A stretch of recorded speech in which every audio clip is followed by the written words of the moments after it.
দিনহাটার মেয়ে ময়ূরাক্ষী ইসরোতে বিজ্ঞানী হিসেবে সুযোগ পেলে আর তাতেই খুশির হাওয়া চন্দ্রবাড়িতে। ময়ূরাক্ষী 2014 সালে দিনহাটার গার্লস হাই স্কুল থেকে মাধ্যমিক দিয়ে 2016 সালে দিনহাটার শনিদেবী জৈন হাই স্কুল থেকে উচ্চ মাধ্যমিক পাশ করে। এরপর বিধানচন্দ্র কৃষি বিশ্ববিদ্যালয় থেকে স্নাতক শেষ করে new Delhi Indian agriculture research institute থেকে সয়েল সায়েন্স নিয়ে এমএসসি শেষ করে। বর্তমানে ওই ইনস্টিটিউটে সয়েল সায়েন্সে গবেষণা করছে সে। লিখিত পরীক্ষা উত্তীর্ণ হলে 20 মার্চ মৌখিক পরীক্ষা হয়, যার ফলাফল 8 এপ্রিল জানানো হয়। সেখানেই ময়ূরাক্ষী জানতে পারে যে ইসরো যে 4 জনকে বেছে নিয়েছে নতুন বিজ্ঞানী হিসেবে, তাদের মধ্যে সে একজন।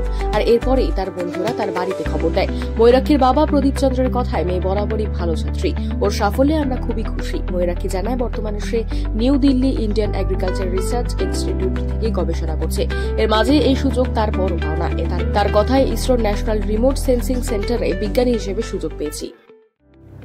নমস্কার, আমি ময়ূরাক্ষী চন্দ। আমি কোচবিহার জেলার দিনহাটা শহরের বাসিন্দা। 2014 সালে দিনহাটা গার্লস হাই স্কুল থেকে আমি মাধ্যমিক এবং 2016 সালে দিনহাটা শনিদেবী জৈন হাই স্কুল থেকে উচ্চ মাধ্যমিক পাশ করে কৃষি বিজ্ঞানী বিধানচন্দ্র কৃষি বিশ্ববিদ্যালয়ে স্নাতক হয়েছি। তারপর আমি Indian agricultural research institute new দিল্লিতে অবস্থিত, সেখান থেকে সয়েল সায়েন্সে এমএসসি করেছি। আর এখন আমি বর্তমানে আমার পিএইচডি 3rd ইয়ার চলছে ওই সয়েল সায়েন্স নিয়েই ইন্ডিয়ান এগ্রিকালচারাল রিসার্চ ইনস্টিটিউট থেকে।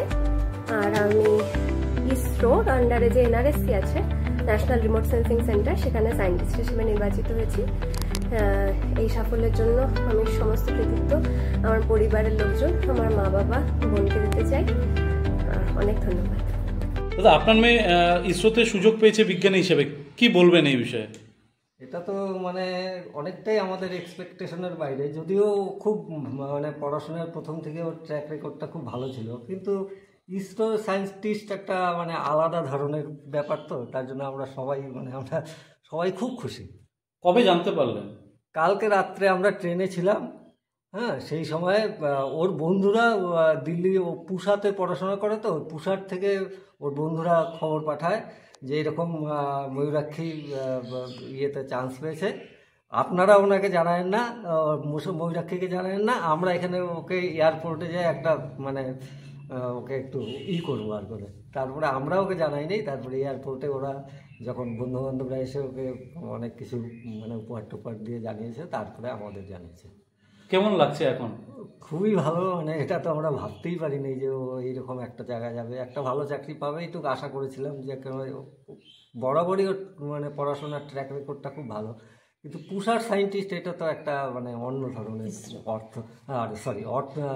ইসরোর সায়েন্টিস্ট, এটা একটা অন্য ধরনের মানে ব্যাপার। তার জন্যই খুব ভালো লাগছে। কেমন পরিশ্রম দিতেন মেয়ের পেছনে?